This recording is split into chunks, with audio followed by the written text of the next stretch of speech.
ये तो उसको हम बोलेंगे 0 से कम। तो 0 से हल्का सा कम मतलब 0 के इक्वल नहीं है। तो 0 के इक्वल कौन नहीं है? ये mod x अपॉन x। अब यहाँ पर इंपॉर्टेंट चीज, हम x की जगह बिल्कुल 0 माइनस मतलब 0 से कम वैल्यू रख देंगे, क्योंकि यहाँ पर मैं x इक्वल टू 0 रख रहा हूँ ना। जैसे मैंने 0 रखा तो ये 0/0 फॉर्म। अब जैसे कल मैंने बताया था वैसे नहीं कर सकते। तो 0 में एक नेग्लिजिबल वैल्यू हटाओ, कम कर दूंगा, माइनस कर दूंगा, और उसको हम डिनोट करते हैं s। ऐसे लिखते हैं put x equal to 0 minus h। h क्या है? बिल्कुल नेग्लिजिबल वैल्यू, लगभग 0 के बराबर है। h आपकी नेग्लिजिबल वैल्यू है जो कि 0 के बराबर है। तो हम बोलेंगे put x equal to 0 minus h। Then next tends to and h किसकी तरफ जा रहा है? 0 की तरफ। ये समझेंगे बेटा सब। हमने बोल दिया x equal to 0 minus h। 0 minus h मतलब मैंने बिल्कुल 0 से लगभग नेग्लिजिबल क्या है? h आपका एक नेग्लिजिबल वैल्यू है। जैसे मैं h को बोलूं 0.00000001, वो h मतलब लगभग 0 के बराबर पॉजिटिव वैल्यू है और लगभग 0 के बराबर h वो है। जैसे एक चीज समझाता हूं, जैसे मैंने बोला 2 माइनस का मतलब 1.99999999 ये, तो मैं इसको ऐसे बोलो लिख सकता हूँ। तो ये h, दिस इज h। समझ में आया? सभी को समझ में आया कि h क्या है? Yes sir. h बिल्कुल लगभग नेग्लिजिबल वैल्यू है जो कि लगभग 0 के बराबर। तो हमने x की जगह 0 माइनस h रखा। जैसे x की जगह 0 माइनस h रखा तो है h किसकी तरफ जा रहा है? 0 की तरफ। अब देखना है इसके आगे कैसे। मैं यहाँ रख दूंगा लिमिट। अब ये चेंज हो गई मेरी लिमिट। कैसे होगी? Limit h tends to 0 modulus 0 minus h हो गया, 0 minus h modulus 0 minus h हो गया और 0 माइनस h। बेटा 0 माइनस h का मॉडुलस, मॉडुलस मतलब पॉजिटिव, तो माइनस h का मॉडुलस h होगा। सोल्व करो, कितना आ रहा है इसकी लेफ्ट लिमिट? -1। इसकी हमारी लेफ्ट लिमिट -1। आराम से देख लो इसको, कोई दिक्कत आती है तो दोबारा डिस्कस कर लो। इसको देख लीजिए।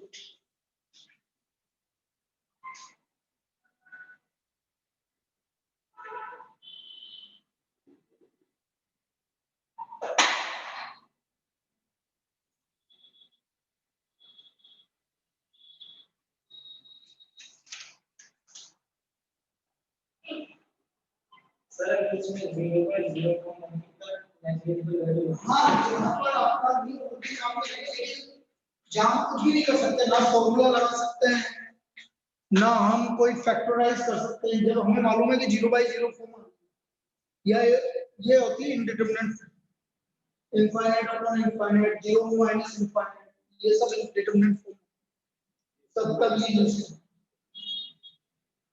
तो ये हमारी लेफ्ट लिमिट आ गई बेटा माइनस। अब मैं इसी तरह से राइट लिमिट लगा लूं और h limit x tends to 0 mod x upon x put x equal to 0 plus h then h tends to 0 या limit h tends to 0 0 plus h 0 plus h का मॉडुलस h upon h ऐसे h cancel हो गया, क्या आ गया भाई इसकी right limit 1। तो हमारी लेफ्ट लिमिट और राइट लिमिट दोनों एक दूसरे के बराबर नहीं आ रही। लेफ्ट लिमिट और राइट लिमिट इक्वल टू मतलब दोनों बराबर नहीं आ रही है। और यदि इक्वल नहीं आ रही है तो हम क्या बोलते थे भाई कि लिमिट एग्जिस्ट कर रही है कि नहीं कर रही है? बोलिए। नहीं कर रही है। नहीं कर रही है, इसका मतलब लिमिट डज नॉट एग्जिस्ट। तो यहां तक कॉपी कर लीजिए। हम क्या बोलेंगे, बिकॉज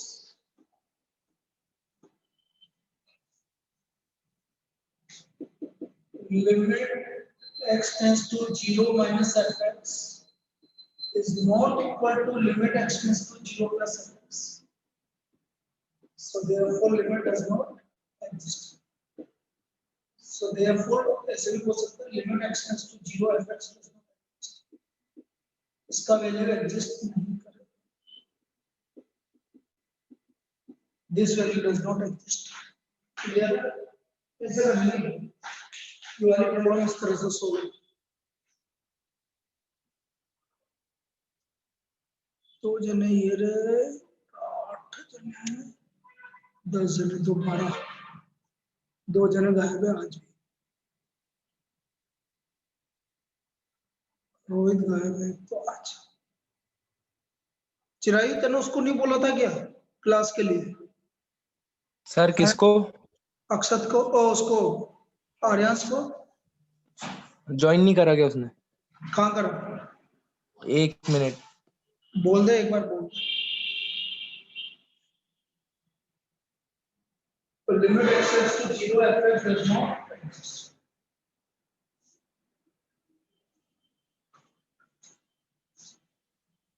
चलिए और कुछ प्रॉब्लम बताता हूँ इसमें. देखो कैसे लिमिट एग्जिस्ट, लिमिट निकालना.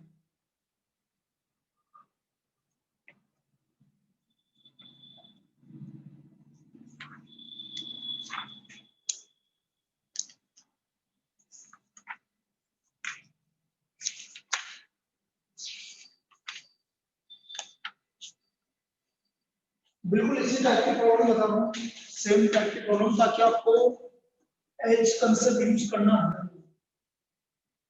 बिल्कुल सेम टाइप की प्रॉब्लम है.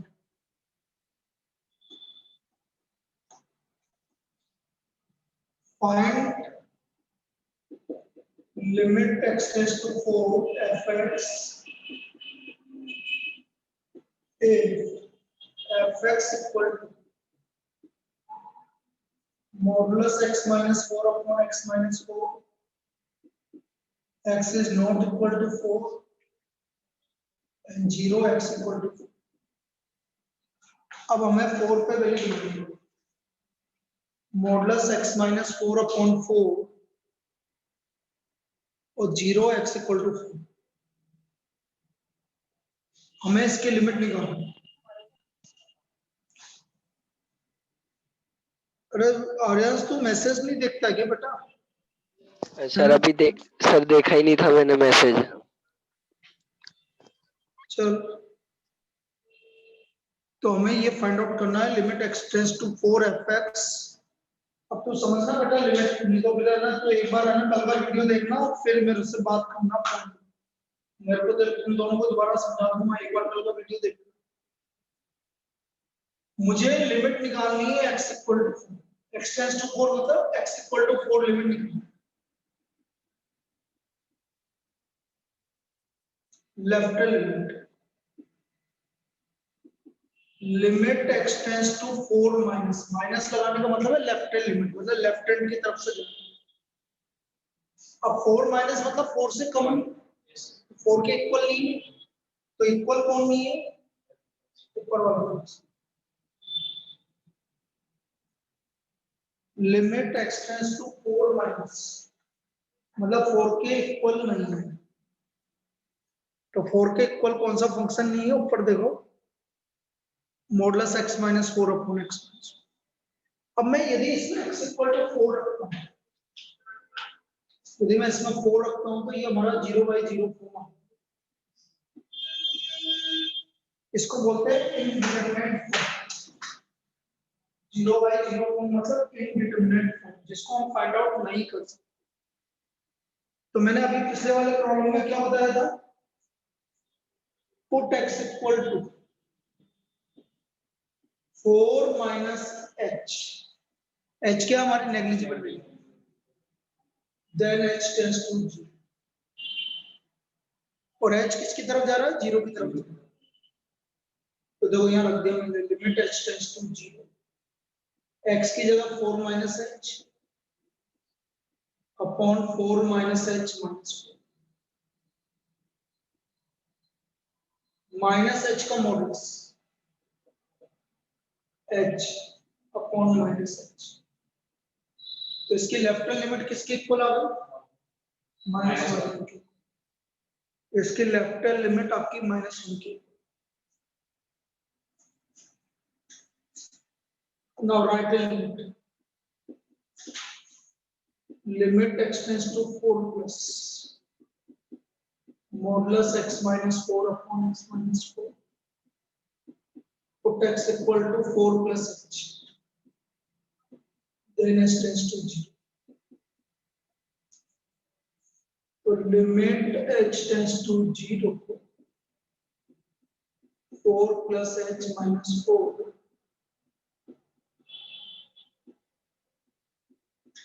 मॉडुलस h मतलब h और नीचे भी h। Again because limit x tends to 4 minus fx is not equal to limit x tends to 4 plus fx. So therefore limit x tends to 4 fx does not exist. Does not exist. Limit x tends to 4 fx does not exist. आया आप समझ में सभी को? आंचल दिया सबको समझ में आ गया? मृदुल पीयूष सबको समझ में आ गया? मानव Yes, sir. Yes sir.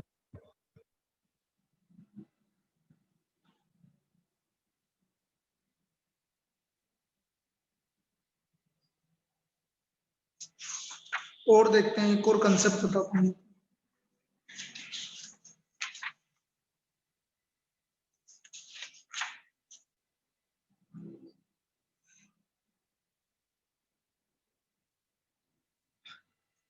अब इसको थोड़ी देर के लिए रोकेंगे क्योंकि अभी बीच में कुछ प्रॉब्लम ऐसी आएगी जिसमें फॉर्मूले यूज होंगे लिमिट्स के। तो वो लिमिट्स के फॉर्मूले मुझे बताना है आपको। अब वो क्या फॉर्मूले हैं देखिए।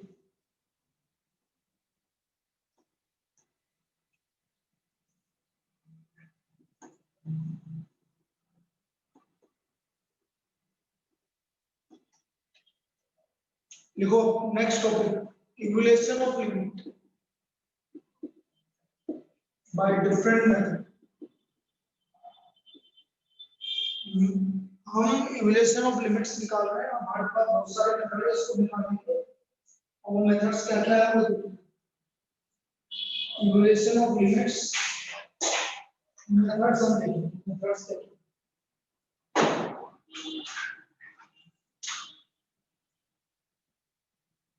पहला मेथड है डायरेक्ट सब्स्टिट्यूशन। डायरेक्ट सब्स्टिट्यूशन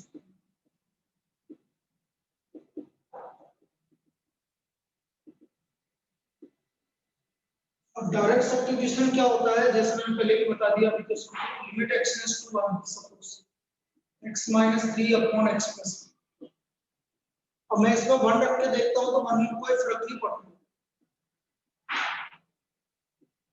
इसकी लिमिट आ गई -1 के। इसको बोलते हैं डायरेक्ट सब्स्टिट्यूशन। मतलब आपने डायरेक्ट वैल्यू सब्स्टिट्यूट करी तो कोई फर्क नहीं पड़ रहा, डायरेक्ट वैल्यू आ गई आपकी, तो इसको हम बोलेंगे डायरेक्ट सब्स्टिट्यूशन।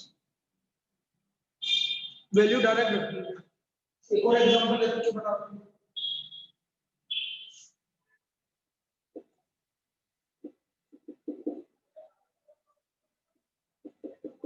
जैसे मैंने आपसे बोला limit x tends to pi x minus 22/7। तो आप x की जगह पाई रख के देखिए बेटा कोई फर्क पड़ रहा है क्या? क्या आ रही है वैल्यू? 0 नहीं। आप बोलोगे पाई की वैल्यू 22/7 होती नहीं होती है। पाई की वैल्यू 22/7 कैलकुलेशन के लिए यूज करते हैं हम। पाई की वैल्यू हमें अभी अननोन है, इसलिए हम बस हमें x की जगह पाई रख के छोड़ दें। हम x की जगह पाई रख के छोड़ दें तो आंसर आ गया पाई -22/7।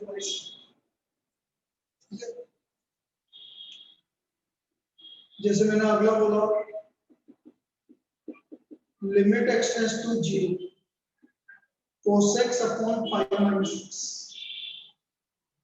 6 cos x upon pi minus 6 मैं x की जगह 0 रख रहा हूं तो रखो देखो cos 0 पाई माइनस 0 cos 0 की वैल्यू क्या होती है 1 cos 0 डिग्री 0 रेडियन या 0 डिग्री कुछ भी बोलो cos 0 की वैल्यू 1 होती है तो उसका वैल्यू आ गया 1 by pi 1 upon pi 1 upon pi आ गया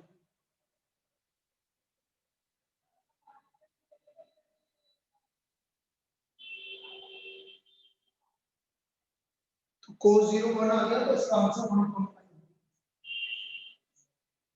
तो इस तरह की जितनी भी प्रॉब्लम है उसमें कोई दिक्कत वाली बात नहीं है आपका डायरेक्ट आप सब्स्टिट्यूशन करिए सब्स्टिट्यूशन करने पर कोई इंडिटरमिनेट फॉर्म नहीं आ रहा तो कोई प्रॉब्लम वाली बात नहीं इनडिटरमिनेट फॉर्म आएगा तब दिक्कत है अभी इनडिटरमिनेट फॉर्म नहीं आ रहा है इसलिए कोई दिक्कत नहीं तो ये कहलाता है डायरेक्ट सब्स्टिट्यूशन इसमें कोई डाउट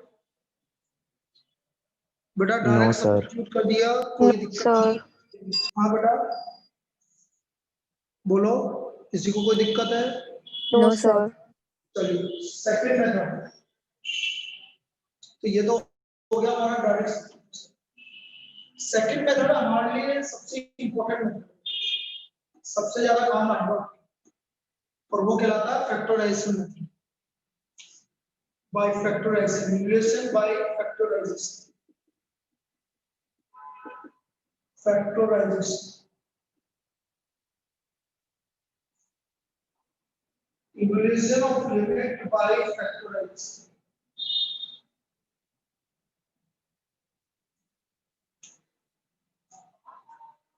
कैसे दो जैसे मैंने बोला limit x tends to 2 x square minus 4 upon x minus 2 इसकी बात कर रहे हैं जो कल हमने एग्जांपल दिया अब मैं इसमें x इक्वल टू 2 रख रहा हूं तो देखो ध्यान से 0/0 फॉर्म x इक्वल टू 2 रखने पर 0/0 फॉर्म अब बेटा इधर समझना x इक्वल टू 2 रखने का मतलब है x माइनस 2 इसका एक फैक्टर है क्योंकि 0 आ रहा है तो अभी तो कोई दिक्कत है नहीं अभी तो फैक्टर करना आपको आ रहा है इसके फैक्टर हो गए x माइनस 2 x प्लस 2 और मैं देख रहा हूँ x माइनस 2 से x माइनस 2 क्या हो गया कि x क्योंकि लिमिट x टेंड्स टू 2 है x इक्वल टू 2 नहीं है बेटा वो तो हम लिमिट रख के देख रहे हैं वैल्यू रख के देख रहे हैं तो 0/0 फॉर्म आ रहा है तो x माइनस 2 से x माइनस 2 कैंसिल हो जाएगा क्योंकि x इक्वल टू 2 नहीं तो हमारा x माइनस 2 से x माइनस 2 कैंसिल अब हम इसमें x इक्वल टू 2 रख दें क्या आ गई भाई इसकी लिमिट कल निकाली थी याद करो पूरी आई थी इसकी लिमिट डायरेक्ट कैसे निकलती है बेटा डायरेक्ट यदि लिमिट निकालने के लिए आएगा तो ऐसा है इसको कॉपी करिए फिर और समझा रहा हूं ये लिमिट निकालने का तरीका है इसका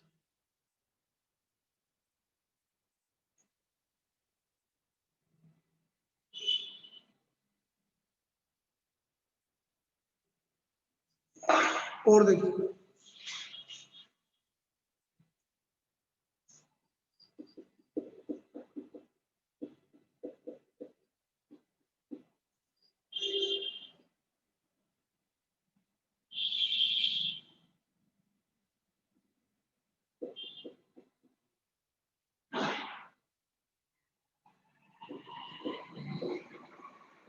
सबों में इसकी बात limit x tends to 1 x square minus 5x plus 4 upon x square minus 4x plus 3 अब जैसे ही मैं x इक्वल टू 1 रख रहा हूं इसमें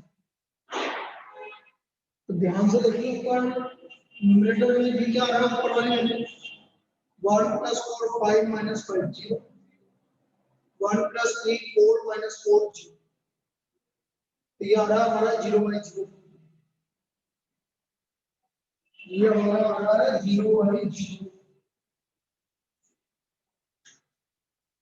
अब ये 0/0 फॉर्म आ रहा है, तो जैसे ही मैंने क्या रखा, क्या रखने पे 0 आ रहा है बेटा, सब बोलेंगे 1 रखने पे 0 आ रहा है, ऊपर भी 0 आ रहा है, नीचे भी 0 आ रहा है, तो बेटा इसका एक फैक्टर x-1, ये चीज समझिए। x = 1 रखने पर 0 आ रहा है, तो इसका एक फैक्टर x-1, तो देखो ऊपर वाले का भी फैक्टर x-1 आ गया और नीचे वाले का भी फैक्टर x-1। अब मैं ट्रिक बता रहा हूं, तो मैं ट्रिक समझना बेटा। एक फैक्टर आने के बाद आप क्या करोगे, इसको इससे डिवाइड करो, कितना आ रहा है सब बोलेंगे, x² को x से डिवाइड करो, ओनली x² को x से डिवाइड करो,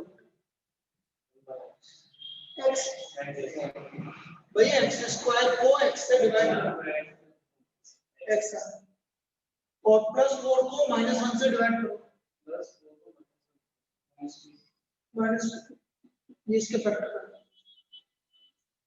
दोबारा बोल रहा हूँ, जिसको नहीं समझ में आ रहा है जैसे मुझे x² - 5x + 4, मेरा एक फैक्टर x-1 आ गया, तो देखो x-1 समझ में, ये एक फैक्टर, इसको इससे डिवाइड करो, कितना आ रहा है x, +4 को -1 से डिवाइड करो, कितना आ रहा है, ये इसका फैक्टर होगा।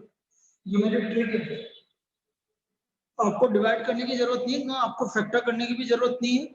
यदि इसका x-1 एक फैक्टर हो गया तो मेरे वाले तरीके से निकालो, x² को x से डिवाइड करो x, और +4 को -1 से डिवाइड करो -4, नीचे भी ऐसे ही करो बेटा, x² को x से डिवाइड किया x, और 3 को -1 से डिवाइड करो, 100% ये इसकी फैक्टर, 100% ये इसके फैक्टर है। आया कि ये समझ में जो मैंने बताया, नहीं आया? यस सर, आ पंद्रह? गया सर। Yes, sir. अब देखो x-1 से x-1 कैंसिल हो गया, x की जगह 1 रख दो, क्योंकि x tends to 1, 1 - 4 upon 1 - 3, so what is the limit? Limit क्या आ गई? 3/2. 3/4। अभी और बता रहे हैं, अभी आप करते रहिए, इसको और बता रहे हैं, इसको लिखो, ये मेरे फैक्टर करने के तरीके हैं।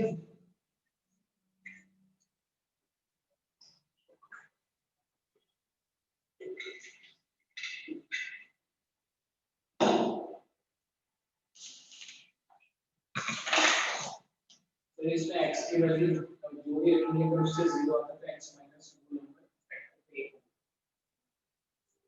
अगला देखो,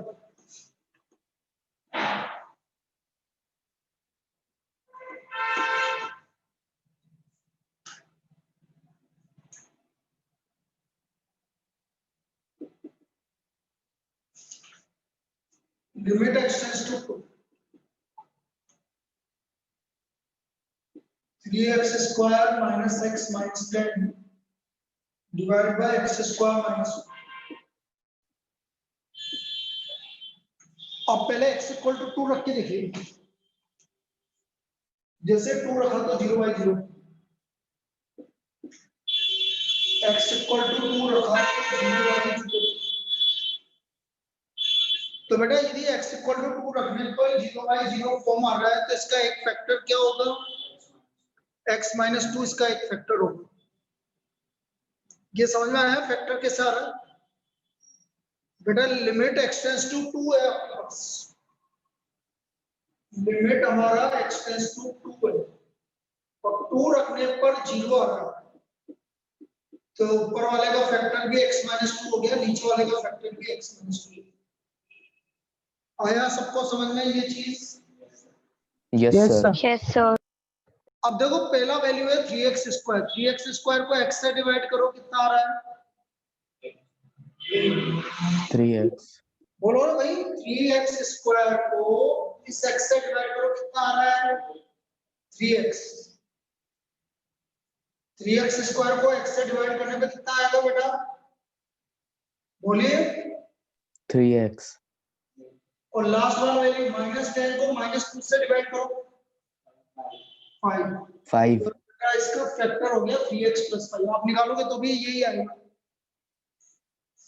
फिर आप देखो x² को x से डिवाइड करो,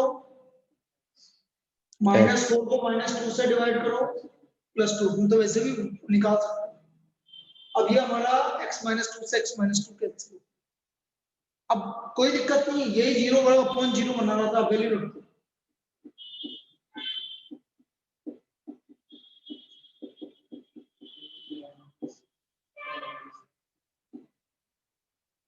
क्या आया भाई answer? 11/4। So what is the limit of this function? 11/4. 11/4 आया समझ में? चलिए और करते हैं। देखिए इसको।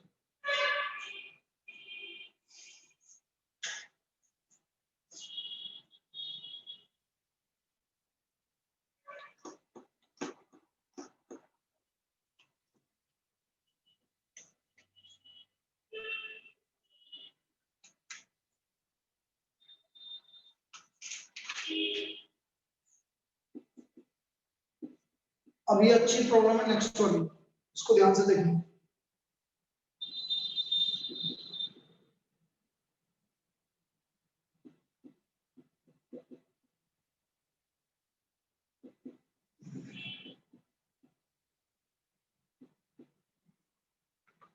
x = 3 रखने पर 0/0 फॉर्म आ गया। x = 3 रखने पर 0/0 फॉर्म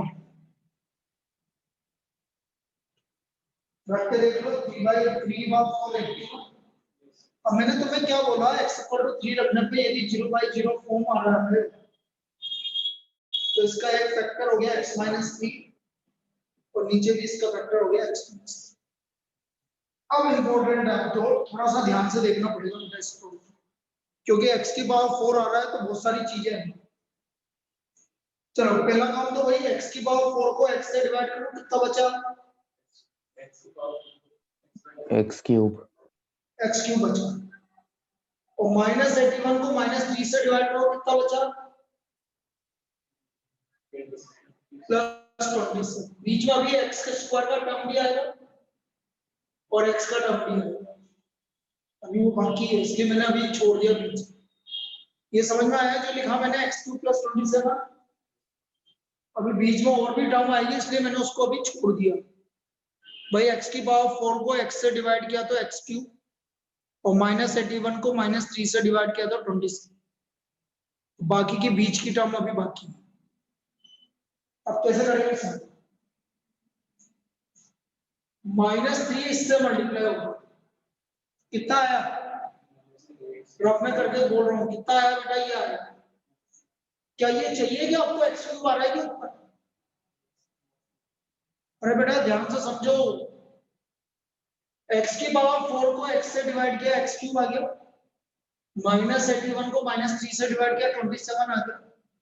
अब क्योंकि बीच में आपका x³ है तो x² भी आना चाहिए, x भी आना चाहिए।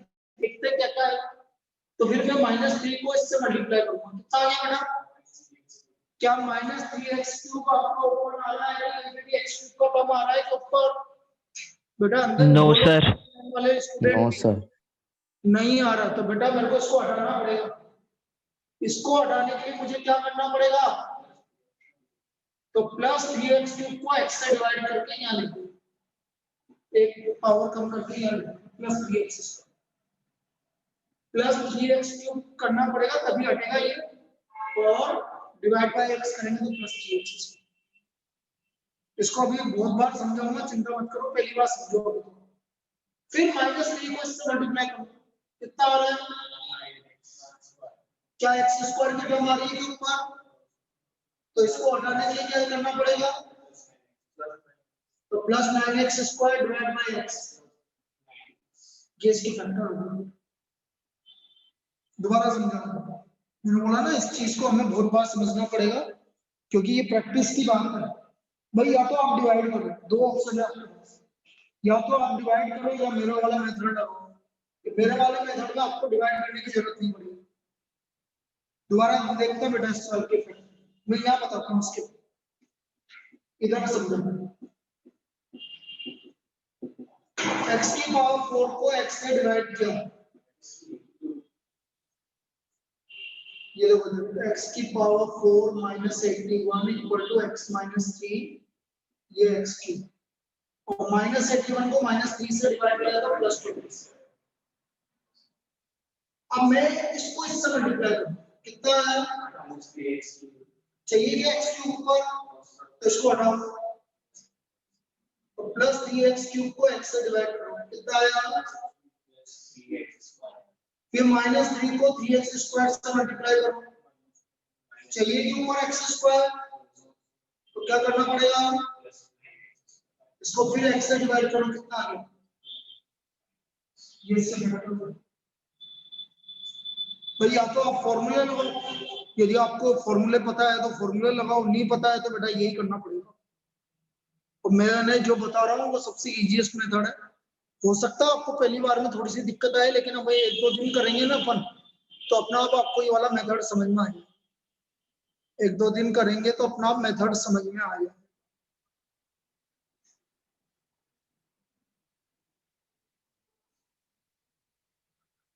चलिए अब दो यहाँ पे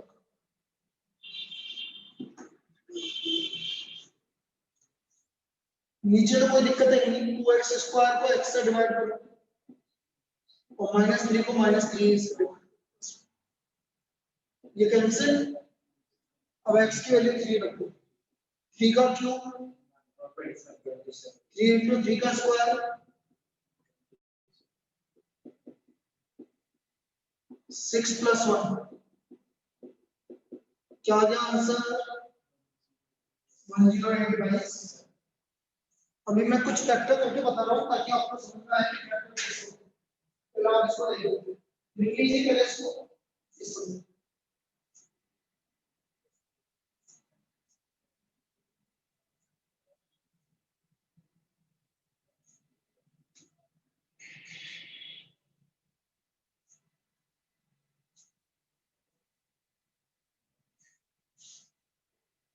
पहले मैं फैक्टर करके बता रहा हूँ ताकि तुम्हें फैक्टर समझ में आ जाए कि अंत में ये तो आप अपना भूल जाओगे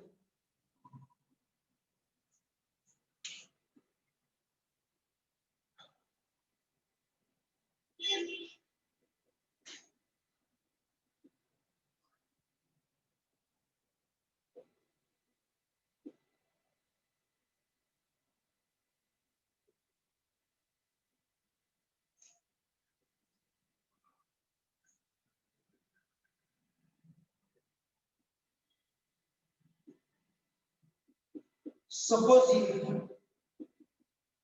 एक फैक्टर आपको पता चल जाएगा उसकी चिंता मत करो जैसे 2 रखने में 0 आएगा 2 का 8 और 424 minus 6 ये आएगा तो 2 रखने में 0 नहीं आता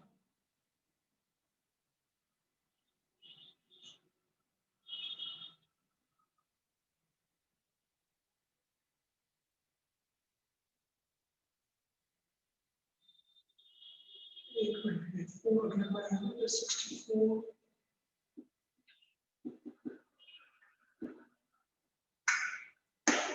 चलो मैं दोबारा देखता हूँ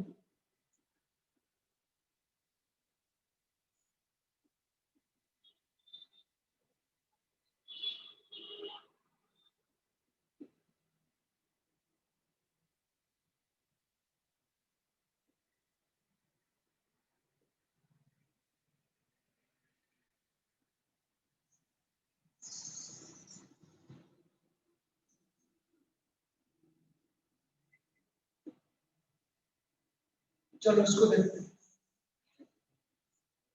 x cube minus 2x square बेटा एक फैक्टर तो आपको पता लग जाएगा जैसे मेरा एक फैक्टर मुझे पता है आपको पता लग जाएगा कि लिमिट है लिमिट में आपको limit x tends to given होगा तो लिमिट रखते ही जैसे 1 रखते हैं पे 0 आ जाएगा 1 रखने पर ये 0 आ जाएगा अब आगे के फैक्टर कैसे निकालेंगे बोलो x क्यूब को x से डिवाइड करो सभी बोलो बेटा अंदर से x स्क्वायर 6 को -1 से डिवाइड करो, -6। अब ये -1 इससे मल्टीप्लाई हो, चाहिए कितना? तो बेटा -x² में कितना ऐड करें कि -2x² आ जाए? बोलिए भाई ऑनलाइन, -x² में क्या ऐड करें कि -2x² आ जाए? बोलो भाई कंगना, बोलना बेटा, -x² में क्या ऐड करें कि -2x² आ जाए? -x²। Very very good, -x² add करें भाई, -x² ऐड करोगे तभी तो -2x² आएगा। तो -x² को x से डिवाइड करके लिख दो, बस ये इसके फैक्टर हो। -x² को x से डिवाइड करके लिख दो, ये इसके फैक्टर हो। ऐसे करने पड़ेंगे भाई आपको फिर, या फिर किसी को लगता है कि सर ये तो मेथड मुझे समझ में नहीं आ रहा, तो फिर अपना जो आपका ट्रेडिशनल मेथड है वो यूज करो, डिवाइड करने वाला, डिवाइड करने वाला मेथड यूज करो। नहीं तो मैं तो ये बहुत इजी मेथड बता रहा हूँ तुम्हें, एक बार समझ में आ जाएगा तो दिक्कत नहीं आएगी, और यदि किसी को फिर भी नहीं आ रहा है तो फिर ये वो अपना मेथड यूज करो। जैसे एक और देखो,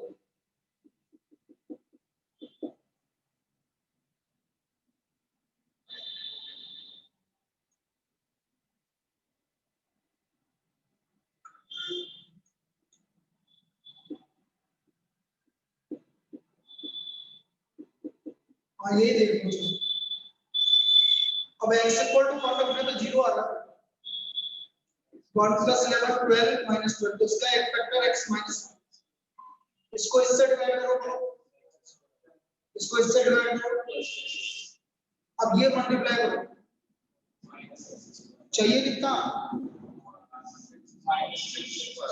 तो -6x² लाने के लिए -x² में कितना ऐड करना पड़ेगा?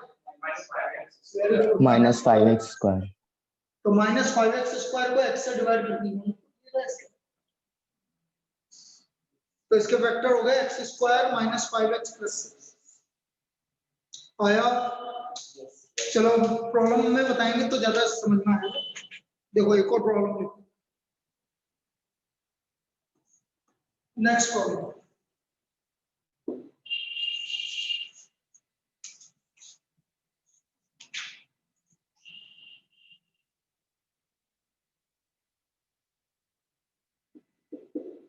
Limit x tends to 2 x³ - 4x² + 4x upon x² - 2, इसका लिमिट हमें निकालना है। सबसे पहले तो रख के देखिए आप, नीचे तो 0 आ रहा है, नीचे 0 आ रहा है तो 100% ऊपर भी 0 आ रहा है। अभी फैक्टर करने से पहले बेटा इनमें से देखो, ऊपर में से कुछ कॉमन आ रहा है, सबसे पहले कॉमन देखते हैं, तो ऊपर से x कॉमन आ रहा है,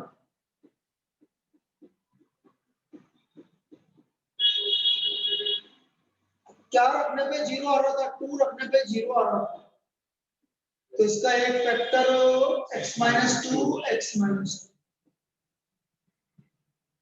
बोलिए x² को x से डिवाइड करो, x 4 को -2 से डिवाइड करो, -2 इधर भी x² को x से डिवाइड करो, तो -4 को -2 से डिवाइड करो, +2। ये कैंसिल हुआ। अब x की वैल्यू 2 रखो, तो ये हो गया 2 × 0/4, so which is equal to 0। तो वैल्यू आपकी 0, so the value is equal to 0, इसकी वैल्यू 0 की 2 आया। Yes sir. Yes sir. Yes, sir. तो इसका वैल्यू 0 की 2, ये मेथड है बेटा, लिखो इसको, फिर एक और बताओ।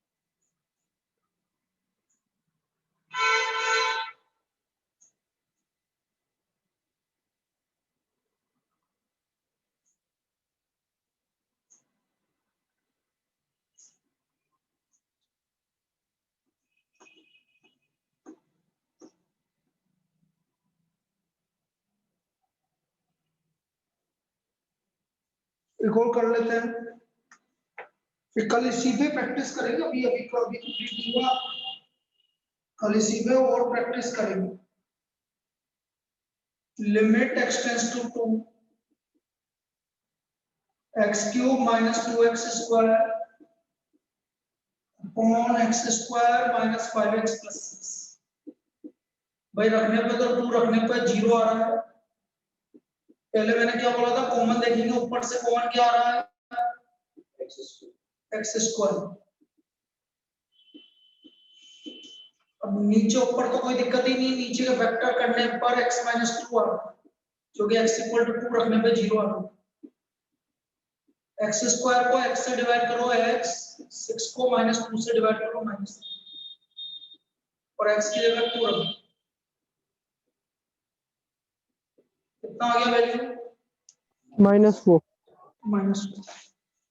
ये इसका वैल्यू, इस तरह से ये लिमिट सोल्व हुई आपकी। लिख लीजिए इसको।